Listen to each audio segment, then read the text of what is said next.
There are literally thousands of historical markers across the state of Georgia that tell the story of our state.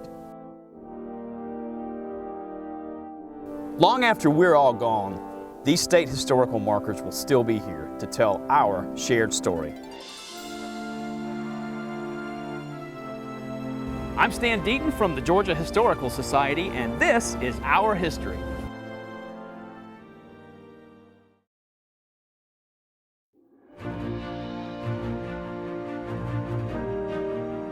So we're in Fort Pulaski, and this fort was named for Count Casimir Pulaski, who was of course one of the heroes of the American Revolution, and we're standing on Cockspur Island.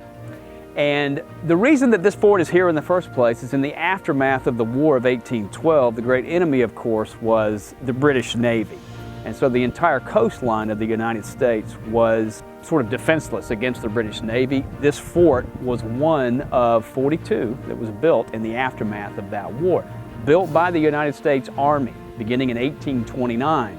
Robert E. Lee, who was a graduate of West Point, was an engineer. He was here at that time serving under other engineers, but he was one of the first group of soldiers who sited Fort Pulaski here, built the foundation, really sort of set the whole thing up. It was constructed over an 18-year period, finished in 1847. So between 1847 and 1860, the fort really isn't garrisoned by the U.S. Army. The idea was if there's an emergency, if there's a threat, you would call out the militia and they would arm the fort. On January 3rd, 1861, Governor Joseph Brown ordered Georgia state troops to take possession of Fort Pulaski, and Colonel Olmsted, Charles Olmsted, who ended up being in charge of Confederate forces here, in his recollections, said that that was really an act of war against the United States, because at that time, technically, Georgia was still in the Union. Georgia did not secede until January 19, 1861. In the fall of 1861, the United States Navy captured Port Royal, South Carolina, which is 20 miles north of this location. After the fall of Port Royal, General Lee, who was in charge of the Department of the South with the Confederacy, ordered Georgia's coastal islands evacuated. Tybee Island, which is right behind me, was evacuated.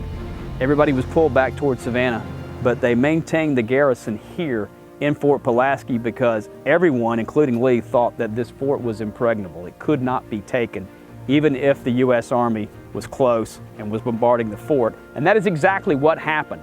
April 10th, 1862, General David Hunter, the U.S. Army, with troops on Tybee Island, ready to bombard the fort, demanded the surrender of Fort Pulaski. Colonel Olmsted refused, basically said, do what you can to take it, we're not going to surrender, and that is exactly what happened.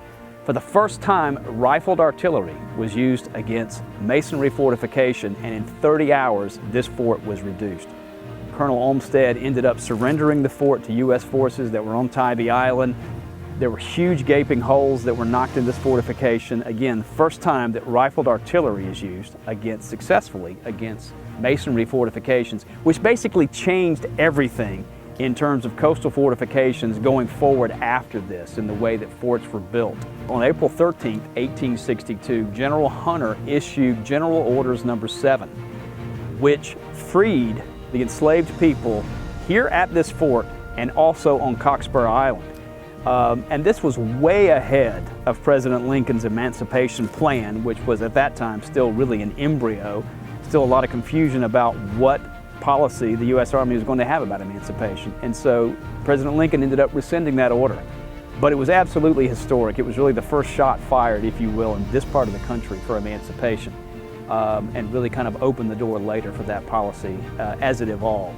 But really one of the many historic events that happened that came out of this little spot of ground right here on coastal Georgia, which Colonel Olmsted, writing years later during World War I, said, with all of the great things going on in the world today, it's hard to imagine that this little spot of ground here on Cockspur was the site of something so important for the people of Georgia and in American history, but it was.